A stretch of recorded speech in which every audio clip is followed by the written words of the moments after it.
توگوی زیاتر بکەم بەڕێز عیرفان کەرکووکی سەرۆکی پارتی گەلی تورکمانی لە ستۆدیۆ لەگەڵ من ئامادەیە کاک عیرفان زۆر بەخێر بن. پیرۆزبایی بەستنی سێم کۆنگرەشتان لێ دەکەم. ئێوە بە ناونیشانی برایەتی پێکەوە ژیان ئاشتی کۆنفرانسی سێمتان بەست. ئێوە ئەم پێکەوە ژیان و برایەتی و ئاشتیە لە نێو نەتەوەکان دەبینن بەتایبەت لە عێراق؟ بەڵێ پێشەکی سپاس بۆ بەڕێزتان، سپاس بۆ کەناڵی کوردستان 24، سڵاو بۆ شەهیدانی کوردستان، سڵاو بۆ پێشمەرگە قارەمانەکانی کوردستان. بەڵێ ئێمە کۆنگرەی سێمی پارتی گەلی تورکمانیمان بەست لەژێر دروشمی برایەتی پێکەوە ژیان و ئاشتی. ئێمە وەکو پارتی گەلی تورکمان هەمیشە بڕوامان بە ئاشتی و برایەتی پێکەوە ژیان بووە و لەگەڵ ئەوەشدا ئێمە قوربانیشمان داوە بۆ ئاشتی و پێکەوە ژیان و برایەتی لە نێو شاری کەرکووک و لە شوێنەکانی تر، چونکە ئەو هەدەفە هەدەفێکی پیرۆزە و ئیمانیشمان پێی بووە و ئێمە بە خۆشحاڵی لەخوای بەزیابێ کۆنگرەمان بەست لە گەشت و هەوایەکی زۆر ئازادانە بە شێوازێکی دیموکراسیانە، بە شێوازێکی علەنی.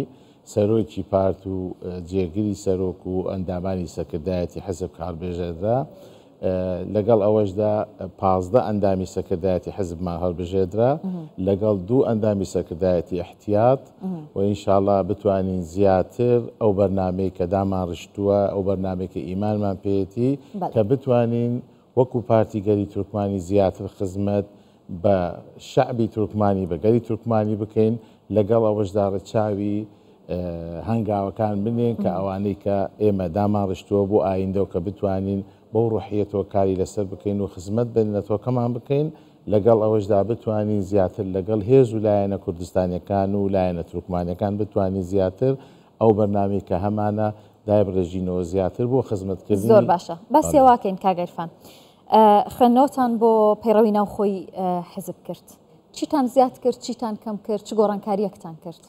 دیارە هەر حزب و لایەنێک پەیڕە و نیزامی داخلی خۆی هەیە، مەنهاجی خۆی هەیە.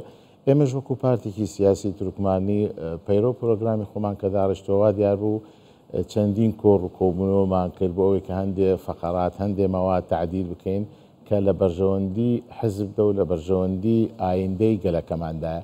لەگەڵ چێرە فەقەرانێک کە توانیمان زیاتر ئەوەیە ڕۆڵی زیاتر بدەین بە گەنجانی تورکمان، پشتگیریان بکەین بۆی کە زیاتر لە ئایندەدا بتوانن خوێندنەوەیەکی باشیانە بێ، هەماهەنگیەکی لەگەڵ کۆمەلگادا بتوانن بگونجێن. دووەم ئەوەی بوو کە ئێمە ڕۆڵی ئافرەتانی تورکمان کە بتوانن لە هەموو ڕوانگەکان، ئافرەتان ڕۆڵی باشیان هەبووە، پشتگیر بوونە هەمیشە، چ لە ماڵەوە، چ لە دائیرە، چ لە هەموو دام و دەستگاکان، لە هەموو بوارەکانی ژیاندا ڕۆڵیان هەبووە.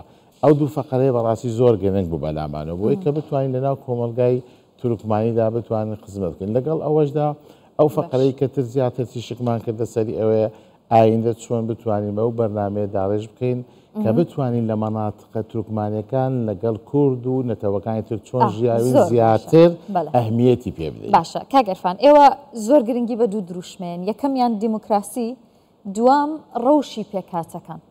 ئێستا ڕەوشی پێکهاتەکان چۆنە بینن لە عێراق و لە هەرێمی کوردستان بەتایبەت؟ بەڵێ ئێمە ئەگەر بینە سەر عێراق ڕۆڵی پێکهاتەکان بەڕاستی زۆر لاوازە، لەبەر ئەوەی حکوومەتی ئیتیحادی نەیتوانێت ئیستیعابی مەفاهیمەکان و داخوازیەکانی میلەتی تورکمان و داخوازیەکان و احتیاجاتی میلەتی تورکمان جێبەجێ بکاتن. بەڕاستی ئەوەیە یەکێکە لە ئیجحافەکانی لە حکوومەتی ئیتیحادی بەرامبەر بە تورکمان کراوە. لە شاری کەرکووک ئەم 6 ساڵەی کە ئێمە دوای 16 ئۆکتۆبەر هەتاکو ئیستا تورکمان لە ئیدارەدانی کەرکووک بێبەش کرابوون. تورکمان ئەوانشی کە هەبوون لە ئیدارەدانی ئیدارەی کەرکووکی خۆجەیەتی بەلاوەنران، لایەندان خەڵکی تریان هێنا لە شارەکانی تر لە جێ ئەوانیاندانە.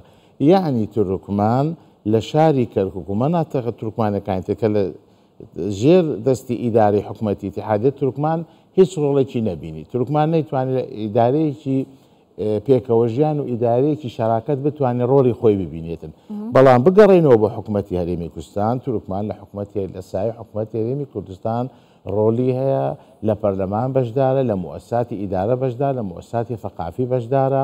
ئێمە دەگەڕێنەوە وەزیرمان هەیە لە حکوومەتی هەرێمی کوردستان، دەگەڕێنەوە دەبینین ئەمە لە موسساتی فەقافی ئیداری تورکمان ڕۆلی هەیە، دەگەڕێنەوە بۆ هەموو موسسەکانی کە پابندە بە ژیانی کۆمەڵانی خەڵکی کورد تورکمان ڕۆڵێکی کاریگە ئێتیمامێکی باشتری پێدراوە.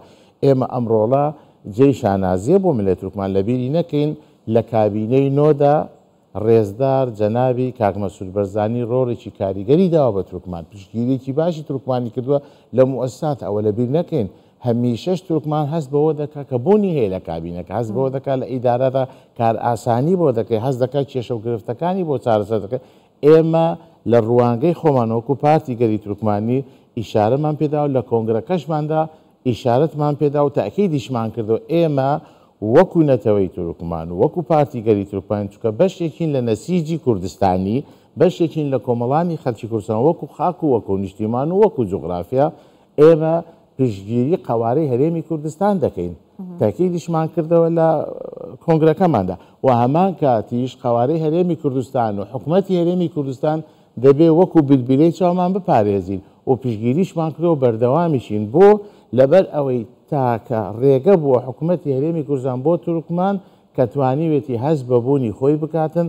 جەنابی سەرۆکی حکوومەت هەمیشە ڕێزدار جەنابی کاک مەسعود بەرزانی پشتگیر بۆ بۆی تورکمان بتوانین لە موسساتی ئیدارەی حکوومەتی هەرێمی کوردستان ڕۆڵیە بێتن، بتوانێت بە پێوە بوەستێتن کارەکانی خۆی خزمەتی میلەتی تورکمان بکات. ئەوە فەقەرێکی زۆر گرنگە. بەڵام دەگەڕێمەوە بۆ بەغدا، ئەوە بۆ تورکمان نەکراوە لە بەغدا. تورکمان کە دێتە سەر ئەوەی کە تورکمان دەڵێ وەرن لەگەڵمان بن لە بەغدا، ئەوەی ئێمە دەمانەوێت بۆمان جێبەجێ بکەن، اینجا دوای شتێکتان بۆ دەکەین. بەڵام لە کوردستان جیاوازە، لە تورکمان لە کوردستان لە سایە حکوومەتی هەرێمی کوردستان هەست بەبوونی خۆی دەکەن.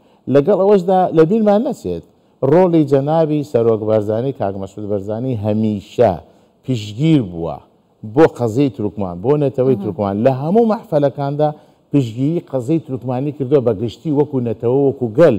ئەوە لەبیر نەکە. ئەوەیە ئێمە زیاتری هەنداوە کە بتوانین لەسەر خاکی کوردستان داکۆچی لە خاکی کوردستان بکەین وەکو پارتی گەلی تورکمانی، زیاترش دەگە خەڵکی کوردستاندا و پشتگیری هێزی پێشمەرگەی کوردستان بکەین، چونکە ئێمە بەشێکی دانەبڕاوین لەم خاک و لەم نیشتیمانە. دەستخۆش. زۆر بەخێر بیت بەڕێز عیرفان کەرکووکی سەرۆکی پارتی گەلی تورکمانی. سپاس بە ئامادەبوونیت لەگەڵ. سپاس بۆ وازیشتان. دیدارەکەی سەرۆکوەزیرانی عێراق و جێگری سەرۆکی ئەمریکا لە مێنشن چەند پرسێکی تایبەت بە ئەمریکا و عێراق گفتوگویان لەبارەوە کراوە کە گرنگترینیان پەیوەندیەکانی واشنگتن و بەغدا بە هێزکردنی ئاستی ئابووری و بازرگانی، پاراستنی گیانی سەربازانی ئەمریکا لە هێرشی گروپە چەکدارەکان و بانگشتی سوودانی بووە بۆ کۆشکی سپی.